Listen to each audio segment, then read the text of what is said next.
प्यारे बच्चों, easy take chemistry classes में आप लोगों का बहुत बहुत स्वागत है। बोर्ड एग्ज़ाम लगभग अपने समाप्ति की तरफ है। केमिस्ट्री का पेपर आप लोगों का बचा हुआ है।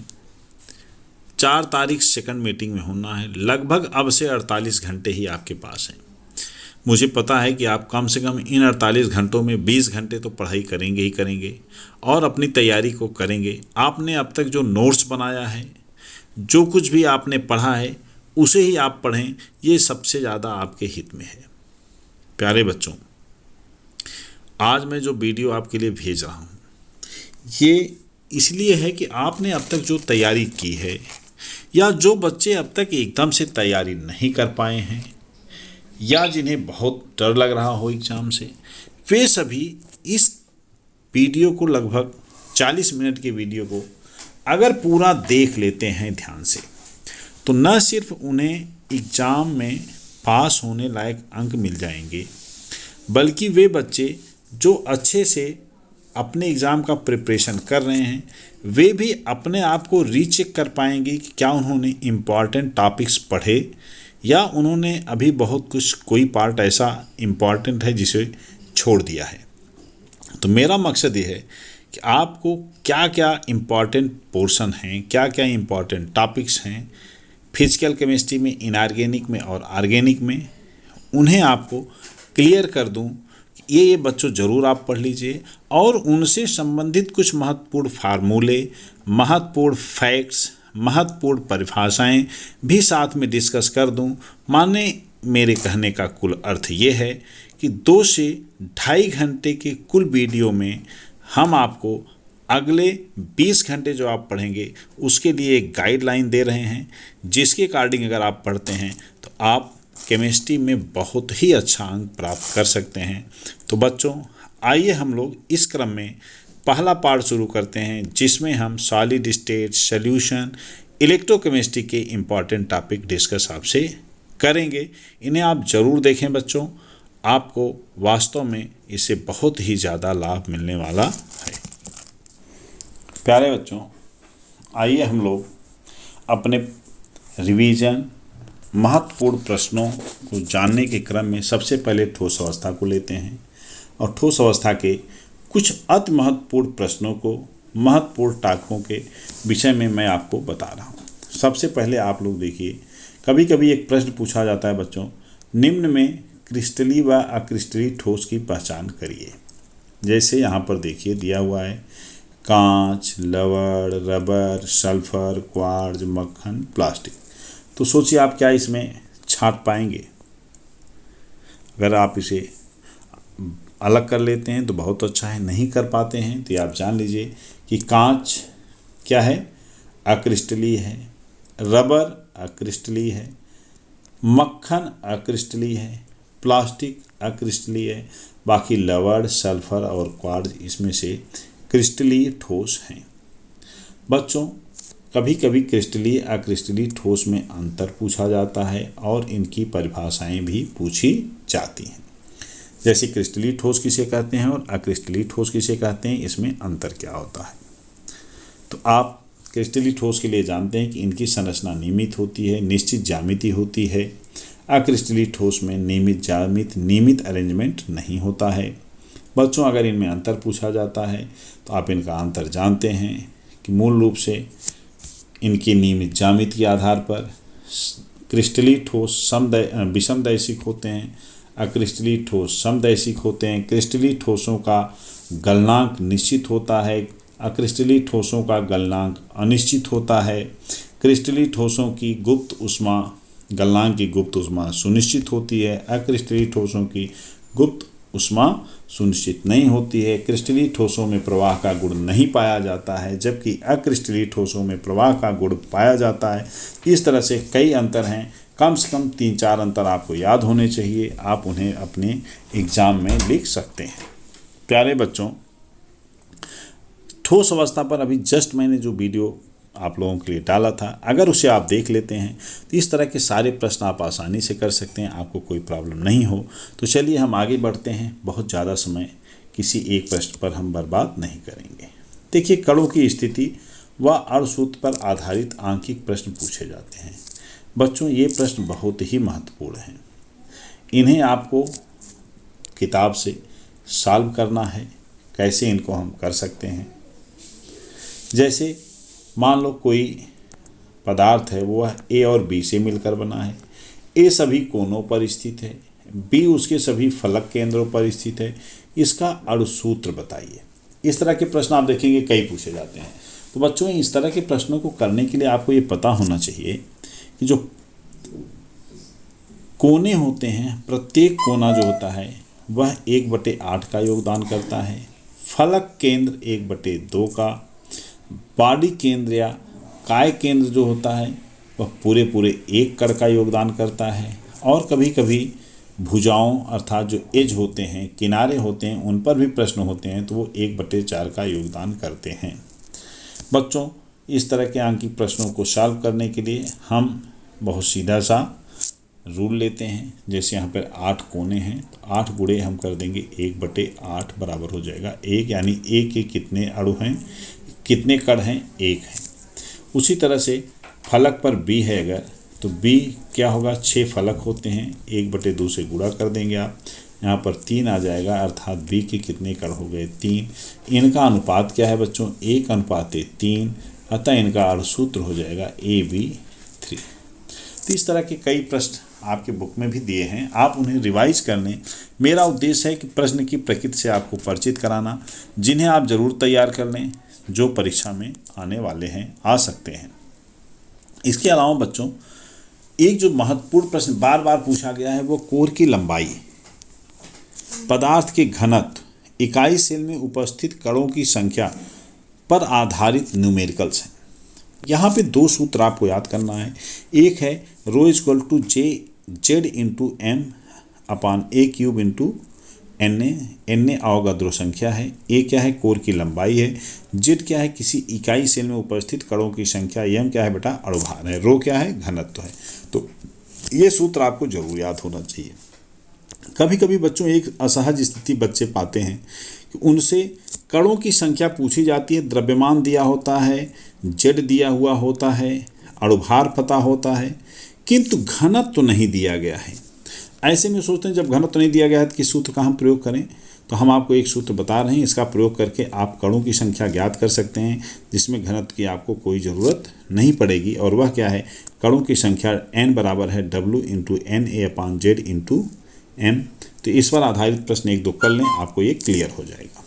आइए अब हम देखते हैं संकुलन क्षमता पर प्रश्न बहुत बार पूछा जाता है बच्चों। 1 अंक का प्रश्न कभी पूछा जाता है और कभी कभी इनसे 2 नंबर तक के प्रश्न पूछे जाते हैं। संकुलन क्षमता को सिद्ध करने के लिए भी प्रश्न आते हैं, तो आप इनको ज़रूर देख लीजिएगा। यहाँ पर एक महत्वपूर्ण जो शॉर्ट में मैं आपको बता सकता हूँ वह ये है कि सरल घनीय संकुलन अगर है, सिंपल क्यूबिक पैकिंग है, तो वहाँ पर संकुलन क्षमता 52.4% होती है। ध्यान रखिएगा कि क्षमता अगर पूछी जाती है तो परसेंटेज में आपको बताना है। अगर प्रभाज पूछा जाता है तो उत्तर हमेशा 1 पर होता है और ये पॉइंट में आता है। तो कितना हुआ ये, 0.524। अंतः केंद्रित यानी बच्चों बॉडी सेंटर्ड अगर पैकिंग है तो वहाँ पर संकुलन क्षमता 68% होती है, जबकि संकुलन प्रभाज 0.68 है। इसी तरह से फलक केंद्रित FCC अगर संकुलन है बच्चों, जिसमें आप जानते हैं कि HCP और CCP अर्थात खटकोड़ी और क्यूबिक क्लोज पैकिंग दोनों आते हैं, घनीय निविड़ संकुलन जिसे कहते हैं। और इन दोनों ही केसों में सबसे अधिक होती है पैकिंग फ्रैक्शन, जो होती है 74%। रिक्त सबसे कम होती है। तो रिक्त सबसे अधिक कहाँ होगी, जहाँ पर 52.4% की पैकिंग है। और घनत्व तो सबसे अधिक या संकुलन घना सबसे अधिक कहाँ होगा, वह होगा फलक केंद्रित संकुलन में, यानी संकुलन क्षमता सबसे अधिक यहाँ पर होती है। आइए अब हम लोग अगला पॉइंट देखते हैं बच्चों। इस लेसन से एक और जो महत्वपूर्ण प्रश्न आपसे पूछा जा सकता है वह क्रिस्टलीय दोषों पर आधारित होता है। और क्रिस्टलीय दोष आप जानते हैं 2 तरह के होते हैं। पहला है शाटकी दोष और फ्रैंकल दोष। इसके अलावा अन्य जो दोष हैं बच्चों, धातु न्यूनता, धातु अधिकता, इनको भी आप तैयार कर लें, लेकिन सबसे ज़्यादा आपको ध्यान देना है शाटकी दोष और फ्रैंकल दोष पर। इनके उदाहरण पे आप ज़्यादा ध्यान दे दीजिए। क्षार धातुओं के आयोडाइड, क्लोराइड और ब्रोमाइड जो होते हैं, जनरली इनमें साटकी दोष होता है। और सिल्वर या जिंक के जो आयन हैं, इनके आधारित जो दोष होते हैं वो फ्रैंकल दोष होते हैं। लेकिन एकमात्र AgBr ऐसा है जो फ्रैंकल व साटकी दोष दोनों एक साथ दिखाता है। बच्चों, साटकी और फ्रैंकल दोष में अंतर भी आप ज़रूर याद कर लीजिएगा। उसकी टेबल है, एक टेबल हम आपको दिखा रहे हैं, उसे भी आप याद कर सकते हैं। ये टेबल है बच्चों फ्रैंकल दोष व साटकी दोष की। तो इसका आप स्क्रीनशॉट लेके इसे बार बार याद कर सकते हैं, या सिंपली आप इसे सुन लें कि साटकी दोष में आप जानते हैं कि कणों की संख्या जो होती है वह धनायन और ऋणायन समान रूप से अपने स्थान पर गायब रहते हैं, यानी वो पाए नहीं जाते हैं। जबकि फ्रैंकल दोष में सभी तरह के धनायन और ऋणायन होते हैं, किंतु धनायन प्रायः अपने स्थान से विस्थापित होकर के किसी अंतराकाशीय स्थान में चला जाता है। तो बच्चों देखिए, साटकी दोष की अगर हम बात करें, इसमें क्या होता है,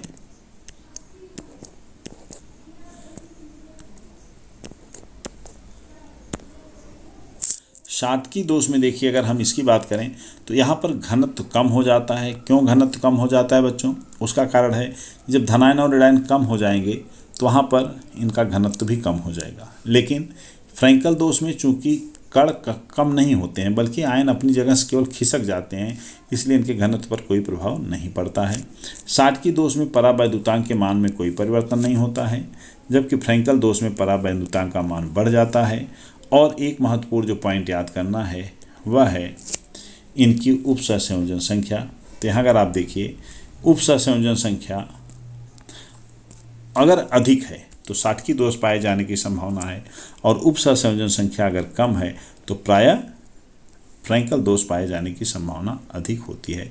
तो इस तरह से बच्चों ठोस अवस्था के ये महत्वपूर्ण प्रश्न हैं जो मैंने आपके साथ डिस्कस किया, आप इन्हें जरूर याद रखें। इसके बाद दूसरा महत्वपूर्ण पोर्शन है बच्चों बिलियन का, दूसरा लेसन। आइए हम लोग देखते हैं कि बिलियन जो है इससे किस तरह के प्रश्न पूछे जाते हैं। तो देखिए, सबसे पहले तो आपको सांद्रता की इकाई इन्हें याद करना है बच्चों। जैसे प्रतिशतता है, मोलरता है, मोललता है, मोलर प्रभाजन, इनके सूत्र याद कर डालो। सबके सूत्र आप याद रखिए। साथ ही जो सबसे एक महत्वपूर्ण बिंदु है वह है ताप का प्रभाव। तो आप जानते हैं जिन जिन सूत्रों में आयतन हो, V हो, उन पर ताप का प्रभाव पड़ेगा, और ताप बढ़ाने पर उन सबके मान क्या होंगे? घटेंगे। लेकिन मोललता और मोलर प्रभाज दो ऐसे हैं जिन पर इसका प्रभाव नहीं पड़ता है। तो आप लोग ध्यान दीजिएगा कि मोललता और मोलर प्रभाज पर ताप का कोई प्रभाव नहीं पड़ता है, जबकि नॉर्मलता पर, मोलरता पर, ग्राम प्रति लीटर सांद्रता पर या आयतन के रूप में प्रतिशतता पर इसका प्रभाव पड़ता है। बच्चों, इसके बाद जो दूसरा महत्वपूर्ण पॉइंट है वह है गैसों में द्रव की विलेयता, और इस पार्ट से हेनरी के नियम पर बहुत बार प्रश्न पूछा जाता है। तो आपको याद होना चाहिए हेनरी का नियम क्या है। यह है P = KH.x। P क्या है बच्चों? गैस का दाब है। KH क्या है? यह हेनरी स्थिरांक है। X क्या है? मोल प्रभाज है। तो किसी भी विलयन में हेनरी कितनी गैस विलय होगी, ये हेनरी के नियम से आप याद कर सकते हैं। KH जो हेनरी कांस्टेंट है बच्चों, यह एक चीज़ आप ध्यान रखिएगा कि यह गैस की प्रकृति पर निर्भर करता है, विलायक की प्रकृति पर निर्भर नहीं करता है। दूसरा है हेनरी नियम का उपयोग। तो कोल्ड ड्रिंक्स आप जानते हैं या मृदु पेय जो होते हैं, इनके पैकिंग में इस नियम का प्रयोग होता है, और चूंकि मृदु पेय में CO2 की सांद्रता अधिक चाहिए होती है, इसलिए इसे उच्च दाब पर, यानी CO2 के उच्च दाब पर इनकी बोतलों को पैक किया जाता है। इसी तरह से बच्चों गोताखोरी पर प्रश्न आता है कि जो गोताखोर होते हैं उनके गैस सिलेंडरों में ऑक्सीजन में हीलियम आखिर क्यों मिला दी जाती है? प्योर ऑक्सीजन दी जाए तो क्या दिक्कत होगी? यहाँ पर भी वही है कि अगर आप प्योर ऑक्सीजन देंगे तो ऑक्सीजन की सांद्रता बहुत अधिक होगी, और ऐसे में हमारे ब्लड में गैस की मात्रा, ऑक्सीजन की मात्रा बढ़ जाएगी, और जब गोताखोर बाहर आएगा तो बाहर गैस का दाब कम होगा और उसके ब्लड में गैस निकल करके मुक्त होने लगेगी छोटे छोटे बुलबुले के रूप में, और उसके बॉडी में बहुत तेज पेन होता है जिसको एक बीमारी कहते हैं बेंड। तो बेंड की बीमारी हो सकती है। याद रखिएगा, कभी कभी बेंड किसके कारण होता है, क्यों होता है, इस पर भी प्रश्न पूछे गए हैं। या गोताखोरी में हीलियम के साथ O2 के साथ हीलियम क्यों मिलाते हैं, इन सब का कारण है हेनरी का नियम, यानी गैसों की द्रव में विलेयता को निर्धारित करने वाले कारक। इसी तरह से बच्चों, ऊंचाई पर आदमी की सांस क्यों फूलती है, इस पर भी प्रश्न पूछा जाता है। तो ऊंचाई पर आप जानते हैं गैसों का दाब कम हो जाएगा, तो हमारे ब्लड में गैस की सांद्रता कम हो जाएगी, ऑक्सीजन कम हो जाएगी, तो सांस फूलने लगेगी। आइए देखते हैं दूसरा जो महत्वपूर्ण पोर्शन है बच्चों, वह है राउल्ट का वाष्प दाब संबंधी नियम। इस सूत्र को आप याद करिए कि जब दो विलायकों को A व B को मिलाया जाता है या दो से अधिक द्रवों को आपस में मिलाया जाता है, तो उनके जो अपने वाष्प दाब होते हैं वह उनके मोलर प्रभाज और शुद्ध अवस्था में उनके वाष्प दाब के गुणनफल के बराबर होते हैं। और किसी भी विलयन में किसी भी विलेय का या किसी भी द्रव का जो वाष्प दाब होता है वो शुद्ध अवस्था के वाष्प दाब से सदैव कम होता है। ये 2 पॉइंट आप याद रखिए। और यह राउल्ट का वाष्प दाब संबंधी नियम है। एक और नियम है बच्चों जो आपको देखना है, वह है राउल्ट का आपेक्षिक वाष्प दाब संबंधी नियम। यह है अवाष्पशील ठोस के लिए नियम है बच्चों। जब किसी अवाष्पशील ठोस को किसी द्रव में घोला जाता है तो ऐसे में आपेक्षिक वाष्प दाब का नियम बहुत ही महत्वपूर्ण है। इसका प्रयोग हम करते हैं और इसका सूत्र याद करिए, यह होता है P0 minus P/P0 equal to x2, यानी विलेय के मोलर प्रभाज के बराबर होता है। तो हमें कह सकते हैं कि किसी भी विलयन का आपेक्षिक वाष्प दाब अवनमन विलयन में विलायक के मोलर प्रभाज के बराबर होता है। तो बच्चों, इससे भी कई बार प्रश्न पूछे गए हैं, इसको आप याद रखें। और यह भी याद रखें कि यह एक अणुसंख्य गुण है। अब देखिए, अणुसंख्य गुणधर्म अगर बात आती है तो पहले तो आपसे यही पूछा जा सकता है कि अणुसंख्य गुणधर्म किसे कहते हैं। तो आपको ये बताना है कि कोलिगेटिव प्रॉपर्टी अणुसंख्य गुण वो होते हैं जो केवल कणों की संख्या पर निर्भर करते हैं। ये पदार्थ की प्रकृति या मात्रा पर निर्भर नहीं करते हैं। ये विलेय की प्रकृति पर नहीं निर्भर करते, केवल विलेय के उपस्थित कणों या अणुओं या उनके परमाणुओं की संख्या पर, आयनों की संख्या पर निर्भर करते हैं। बच्चों, इसमें आपेक्षिक वाष्प दाब अवनमन 4 ही तरह के अणुसंख्य गुणधर्म हैं, कभी कभी आपसे पूछे जाते हैं। तो याद रखिए, इन चारों के अलावा अन्य कोई जो भी गुण हैं वो अणुसंख्य नहीं है। यहाँ की वाष्प दाब भी अगर केवल दिया है तो भी अणुसंख्य गुणधर्म में नहीं आता है। केवल आपेक्षिक वाष्प दाब अवनमन जो है यह अणुसंख्य गुणधर्म में आता है। दूसरा है क्वथनांक उन्नयन। क्वथनांक उन्नयन जैसा कि आप जानते हैं, जब किसी भी द्रव में कोई अवाष्पशील ठोस मिला दिया जाता है उसका क्वथनांक बढ़ जाता है, और क्वथनांक में होने वाले इसी उन्नयन को हम क्वथनांक उन्नयन कहते हैं, जिसे डेल्टा TB से व्यक्त करते हैं। इसका मान TB माइनस T0B के बराबर होता है। बच्चों, अगर विलयन की मोललता आपको ज्ञात है तो आप डेल्टा TB को ज्ञात कर सकते हैं इस सूत्र से, delta TB equal to KB into M, जहाँ पर KB को हम विलयन का मोलल उन्नयन स्थिरांक कहते हैं। क्या कहते हैं? मोलल उन्नयन स्थिरांक।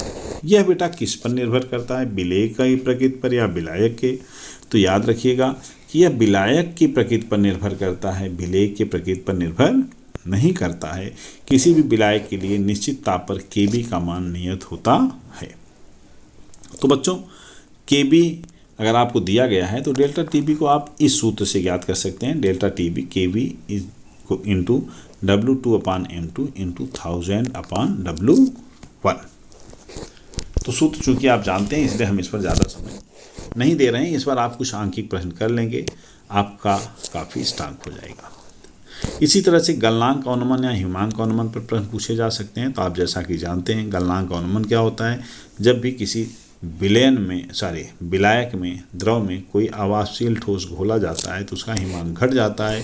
हिमांक में होने वाली कमी को हम हिमांक अनुमान कहते हैं और हिमांक अनुमान को डेल्टा TF से व्यक्त करते हैं, जिसका मान T0F माइनस TF के बराबर होता है। ध्यान दीजिएगा कि यहाँ पर T0 माइनस F है, TF है, जबकि वहाँ पर TB माइनस T0 भी था। तो थोड़ा सा ये अंतर आपको याद रखना है। बाकी सब चीज़ें सेम उसी तरह से, उसी तरह के फार्मूले हैं, इन पे आप आंकिक प्रश्न करिए, आपको चीज़ें समझ में आ जाएंगी। देखिए, बिलियन से 7 नंबर के प्रश्न आते हैं प्रायः बच्चों, और हर खंड में इससे प्रश्न होते हैं। परासरण दाब एक अति महत्वपूर्ण पोर्शन है जिसे जरूर प्रश्न पूछे जाएंगे। जैसे आपसे पूछा जा सकता है कि परासरण की परिभाषा बताइए, तो आप सभी जानते हैं, इसको बहुत बताने की जरूरत नहीं है कि जब दो द्रवों को किसी सेमी परमिएबल मेम्ब्रेन से हम पृथक करते हैं तो उच्च सांद्रता से निम्न सांद्रता की तरफ विलायक के कणों के गति को हम परासरण कहते हैं। परासरण दाब क्या है बच्चों? आप 2-3 परिभाषाएं किताब में दी गई, कोई एक लिख सकते हैं। जैसे ये दे सकते हैं कि जब भी दो विलयनों को पृथक किया जाता है या किसी विलयन को किसी शुद्ध विलायक से पृथक किया जाता है तो विलयन की तरफ कैपिलरी ट्यूब में ऊपर की तरफ अतिरिक्त जो द्रव जाता है, इसके द्रव स्थैतिक दाब को ही हम उस विलयन का परासरण दाब कहते हैं। तो बच्चों, इस परिभाषा को आप आसानी से रट सकते हैं। महत्वपूर्ण है, आपको ये सूत्र भी याद रखना है। पाई इक्वल टू क्या होता है? CRT, जहाँ पर C क्या है? मोलरता है। C क्या है बच्चों? मोलरता है। तो पाई इक्वल टू देखिए क्या हो गया? W2/M2 × 1000/VmL × RT। इस सूत्र को बच्चों आप लोग याद करके इस पर आंकिक प्रश्न हल करें। देखिए, दूसरा एक प्रश्न जो थ्योरेटिकल ज़्यादातर बनता है वह बनता है समपरासारी विलयन किसे कहते हैं, अति परासारी विलयन किसे कहते हैं, व अल्प परासारी विलयन किसे कहते हैं। यहाँ से भी आपसे प्रश्न पूछा जाता है। तो आप देखें, अगर दो विलयन दिए गए हैं और उनकी सांद्रताएं समान हैं, C1 = C2 है, तो बच्चों π1 = क्या हो जाएगा? π2 हो जाएगा। अर्थात इस विलयन को हम क्या कहेंगे? समपरासारी विलयन कहते हैं।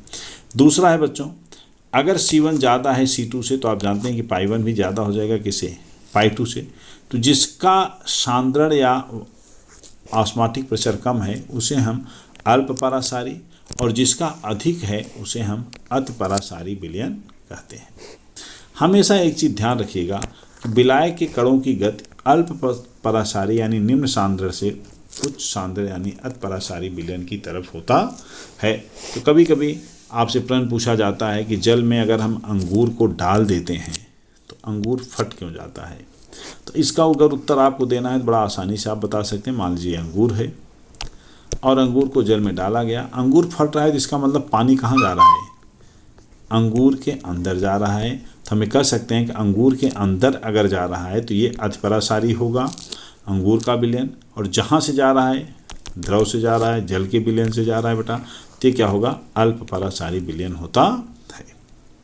अगर हम इसी अंगूर को किसी गाढ़े सीरे के घोल में डाल दें तो अति परासारी विलयन क्या हो जाएगा? वो बाहर की तरफ हो जाएगा, और अंगूर क्या होता है बेटा? वहाँ पे सिकुड़ जाता है। क्यों सिकुड़ जाता है? क्योंकि अब बाहर का विलयन अति परासारी है और अंगूर के अंदर का जल बाहर निकलने लगता है। तो इस तरह से प्रश्न पूछे जाएंगे, कणों की गति पर प्रश्न पूछे जाएंगे, इन्हें आप जरूर याद रखिएगा। बच्चों, वास्तव में वान थ्रोप फैक्टर को तो आपके कोर्स से निकाल दिया गया है, किंतु छोटा छोटा क्वेश्चन कभी कभी इससे संबंधित आता है, क्योंकि ये अणुसंख्यक गुण पर आधारित हैं। तो आप एक छोटा सा हिस्सा याद रखेंगे तो आपका अपने आप तैयार हो जाएगा। वह क्या है कि समान सांद्रता रहने पर विलयन का अणुसंख्यक गुण सर्वाधिक कब होता है? जब एक मोल से सर्वाधिक आयन प्राप्त होते हैं। जैसे हम अगर देख लें तो यहाँ पर 4 उदाहरण हैं, 0.1 m, 0.1 m, 0.1 m, 0.1 m, चारों के सांद्रता 0.1 m है। लेकिन यूरिया जैसा कि आप देख रहे होंगे, इसका कोई डिसोसिएशन नहीं होता। NaCl बेटा एक Na+ देगा, एक Cl- देगा तो 2 आयन देगा। BaCl2 Ba का 1 आयन देगा, Cl का 2 आयन देगा तो कुल 3 आयन देगा। AlCl3 Al का 1 आयन देगा, Cl का 3 देगा, कुल 4 आयन देगा। तो हम देखें तो AlCl3 चूँकि सबसे ज़्यादा आयन देता है, इसलिए इसके अणुसंख्यक गुण का मान सबसे अधिक होगा। अर्थात अगर आपसे क्वथनांक उन्नयन पूछता है तो AlCl3 के विलयन का क्वथनांक सबसे ज़्यादा होगा। तो इस तरह से बच्चों, विलयन लेशन में जो महत्वपूर्ण पोर्शन थे वो हमने आपसे डिस्कस कर दिए। अब हम लोग आइए देखते हैं वैद्युत रसायन लेसन से क्या महत्वपूर्ण पोर्शन है, क्या महत्वपूर्ण प्रश्न आपसे पूछे जा सकते हैं। देखिए, इलेक्ट्रोकेमिस्ट्री में अगर हम थ्योरेटिकल पोर्शन की बात करें तो सांद्रता के प्रभाव से संबंधित प्रश्न पूछे जाते हैं कि चालकता पर सांद्रता का क्या प्रभाव होगा बच्चों, और मोलर चालकता पर क्या प्रभाव होगा सांद्रता का। तो आप एक चीज़ याद रखिए कि चालकता, जिसको हम कप्पा कहते हैं, यह सांद्रता बढ़ाने पर बढ़ती है, लेकिन मोलर चालकता जो होती है बेटा, जिसको हम लैम्डा एम से व्यक्त करते हैं, इसका मान सांद्रता बढ़ाने पर घटता है। क्योंकि अगर हम सांद्रता बढ़ाएंगे तो एकांक आयतन में आयनों की संख्या बढ़ जाएगी, जिससे उसका चालकता भी बढ़ जाती है। किंतु जब हम सांद्रता बढ़ाते हैं तो मोलर विलयन में मोलों की संख्या नहीं बढ़ती है, बल्कि घट जाती है। इसलिए मोलर चालकता जो होती है यह सांद्रता बढ़ाने पर बढ़ने के बजाय घट जाती है, जबकि अगर हम तनुता बढ़ाएं तो मोलर चालकता बढ़ती है। तो आप एक लाइन में अगर कहना चाहें तो कह सकते हैं कि चालकता कप्पा जो है ये सांद्रता बढ़ाने पर बढ़ता है, जबकि मोलर चालकता लैम्डा एम जो है ये बढ़ता है कब बच्चों, तनुता बढ़ाने पर। इसका संबंध किससे है, इसका संबंध है तनुता से। अगर हम तनुता को बढ़ाएं तो मोलर चालकता बढ़ेगी, तनुता घटाएं तो मोलर चालकता घटेगी। आइए अब हम देखते हैं कुछ और थ्योरेटिकल प्रश्न क्या हो सकते हैं। देखिए, इलेक्ट्रोड विभव की परिभाषा, मानक इलेक्ट्रोड विभव किसे कहते हैं, संदर्भ इलेक्ट्रोड किसे कहते हैं, इनसे संबंधित सैद्धांतिक प्रश्न पूछे जाते हैं। एक एक नंबर के होते हैं, मैं बोल रहा हूँ, आप अगर ध्यान से सुन लीजिए, इसको लिख लीजिए, तो आप परीक्षा में आसानी से लिख लेंगे और आपको अंक प्राप्त हो जाएंगे। देखो बच्चों, इलेक्ट्रोड विभव क्या है। जब भी किसी धातु की छड़ को उसके किसी भी विद्युत अपघट विलयन में डुबाया जाता है, तो धातु की छड़ और विलयन में उपस्थित आयनों के मध्य एक विभवांतर उत्पन्न होता है। इस विभवांतर को ही हम इलेक्ट्रोड विभव कहते हैं। अगर यह विभवांतर ऑक्सीकरण के कारण, ऑक्सीकरण अपक्रिया के कारण उत्पन्न होगी तो इसे हम ऑक्सीकरण विभव कहते हैं, और अगर यह अपचयन के कारण उत्पन्न होता है तो इसे हम अपचयन विभव कहते हैं। अगला प्रश्न है कि मानक इलेक्ट्रोड विभव किसे कहते हैं। बच्चों, IUPAC ने अपचयन विभव को इलेक्ट्रोड विभव माना है और कुछ मानक दशाएं बताई हैं। जैसे अगर ताप 298 केल्विन हो,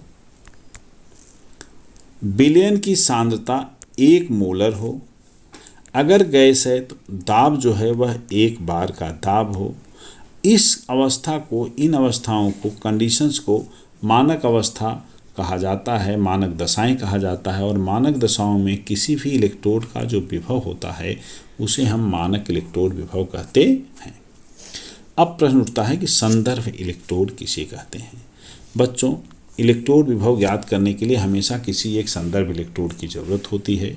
IUPAC ने हाइड्रोजन के मानक इलेक्ट्रोड को संदर्भ इलेक्ट्रोड माना है, और हाइड्रोजन का मानक इलेक्ट्रोड विभव जो होता है बच्चों वह 0.000 वोल्ट माना गया है।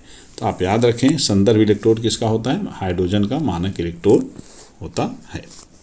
आइए देखते हैं कुछ फार्मूला शीट्स, हम कुछ महत्वपूर्ण फार्मूले और उनके मात्रक।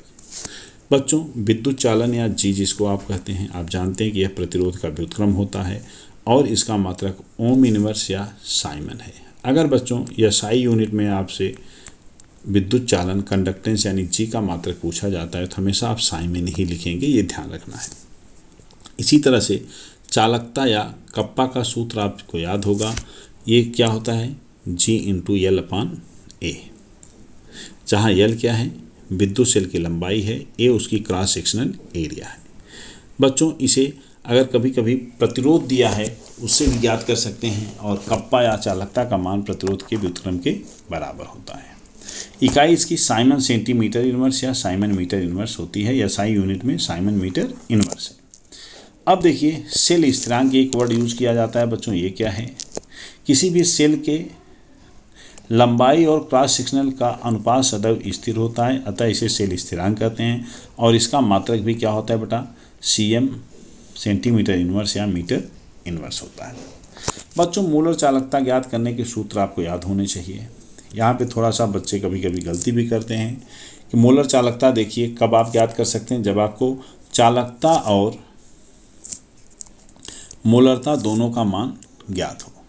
अगर आपको मोलरता और चालकता दोनों के मान ज्ञात हैं तो आप बड़ी ही आसानी से लैम्डा m यानी मोलर चालकता का मान ज्ञात कर सकते हैं।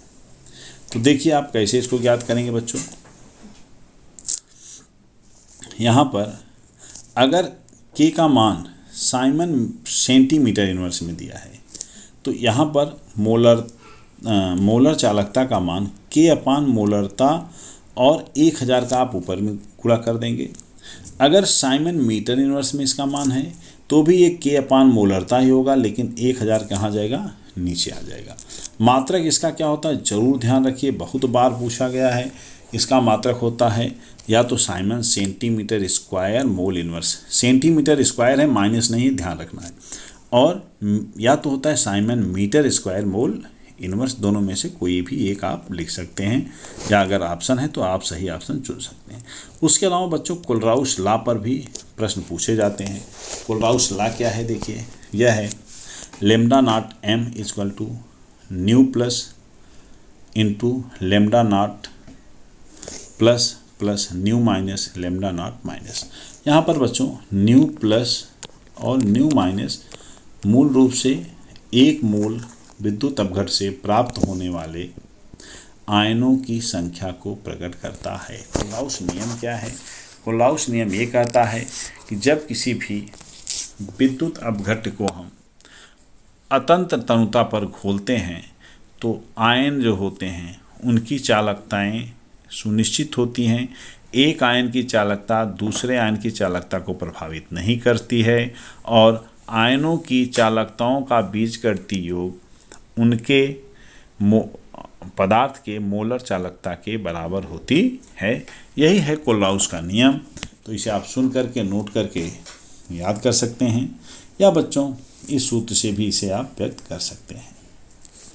एक एग्जाम्पल ले लीजिए, जैसे देखिए कि lambda nought m equal to क्या है, AlCl3 के लिए AlCl3 से Al3 प्लस का एक आयन और Cl का 3 माइनस आयन मिलता है।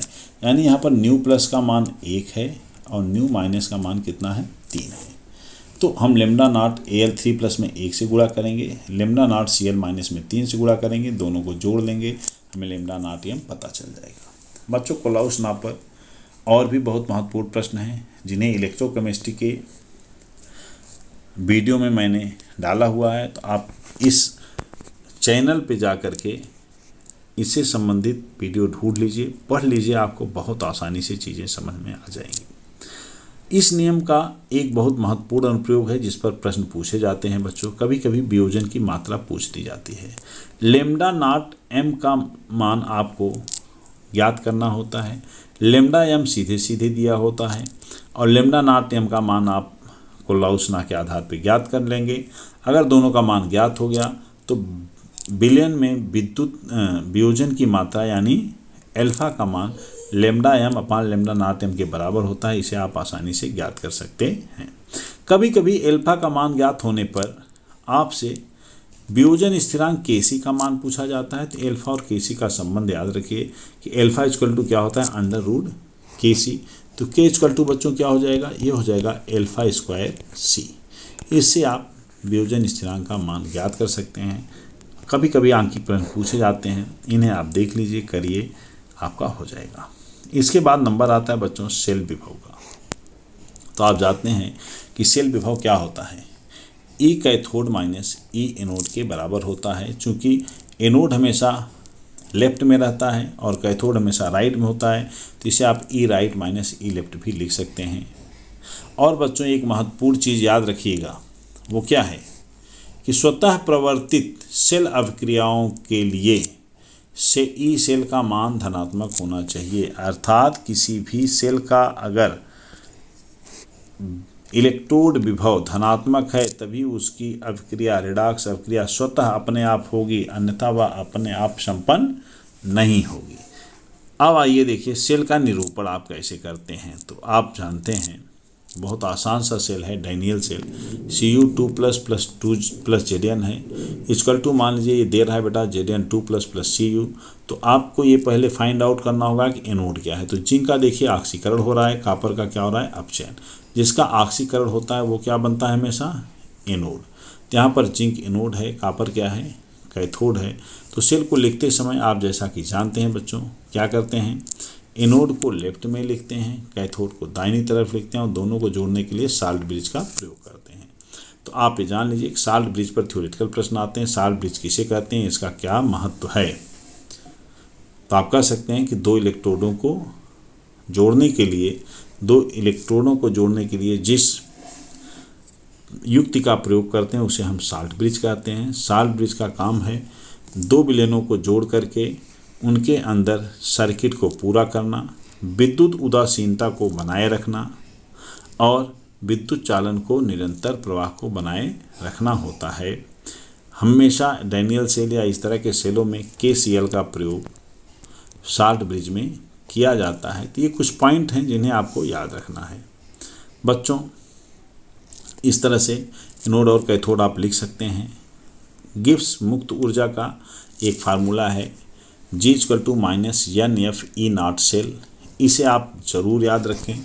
जहाँ पर E0 सेल का विभव है, F है फैराडे नंबर जिसका मान प्रायः होता है 96500 और N क्या है बेटा इलेक्ट्रॉनों की संख्या है। अब आप आइए देखिए अभिक्रिया के लिए नस्ट इक्वेशन क्या है और अभिक्रिया स्थिरांक या साम्य स्थिरांक का मान हम कैसे ज्ञात कर सकते हैं। तो बच्चों जब हम किसी भी सेल को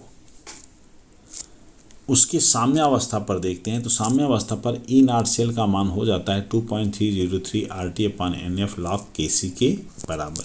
इस सूत्र से आप T का मान 298 रख दीजिए, फैराडे संख्या रख दीजिए, R का मान रख दीजिए, तो E0 सेल का मान हो जाएगा 0.059 N log Kc। तो अगर log Kc आपको पता है तो E0 सेल आप पता कर सकते हैं और अगर E0 सेल पता है तो आप Kc का मान प्राप्त कर सकते हैं। कुछ महत्वपूर्ण पॉइंट्स बच्चों आपको याद करने हैं जो आइए हम उसको आपको बता देते हैं। पहला है कि ठोस में विद्युत का चालन मुक्त इलेक्ट्रॉनों के द्वारा होता है, जबकि विद्युत अपघट्यों में विद्युत का जो चालन होता है वो धनायन व ऋणायन दोनों तरह के आयनों के द्वारा होता है। हाइड्रोजन का मानक इलेक्ट्रोड विभव 0 है। ये सब 1 नंबर के प्रश्न हैं जो बहुत बार पूछे गए हैं। इलेक्ट्रोड विभव जितना अधिक ऋणात्मक होगा अपचायक क्षमता उतनी अधिक होगी और इलेक्ट्रोड विभव जितना ज़्यादा धनात्मक होगा किसी भी आयन की आक्सीकारक क्षमता उतनी ही अधिक होगी। इसी तरह से इलेक्ट्रोड युग्म क्या होते हैं, जैसे Mn++ N इलेक्ट्रॉन है, ये M बना रहा है बच्चों, तो ऐसे में इसको लिखने का तरीका है Mn+/M।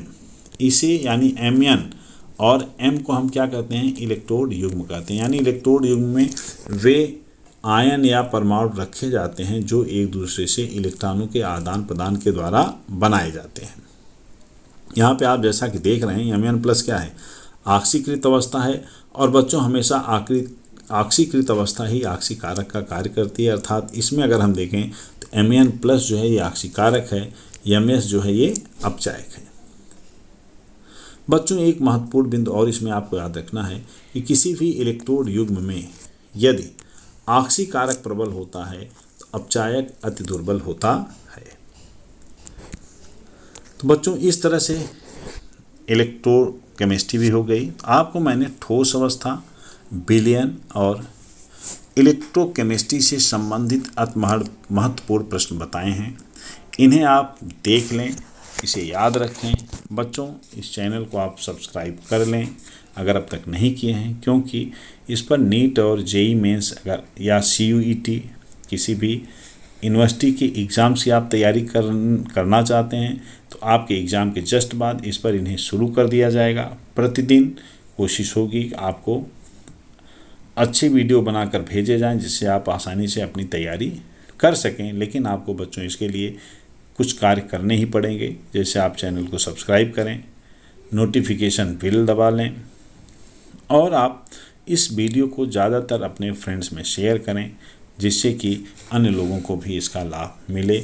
बच्चों, अगले वीडियो में आज शाम तक मैं कोशिश करूंगा कि आपको वीडियो भेजा जाए जिसमें हम केमिकल काइनेटिक्स और पृष्ठ रसायन, D block, DNF block, P block और उपसहसंयोजन से संबंधित कुछ महत्वपूर्ण प्रश्न और महत्वपूर्ण पॉइंट भेजेंगे। उसके बाद कल सुबह तक कार्बनिक रसायन से संबंधित एक वीडियो आपको भेजा जाएगा जिसे अगर आप देख लेते हैं तो आपकी तैयारी में काफ़ी सहयोग आपको मिल पाएगा, जिससे कि आप आने वाली परीक्षा को आसानी से संपन्न कर सकें। आज के लिए इतना ही। धन्यवाद।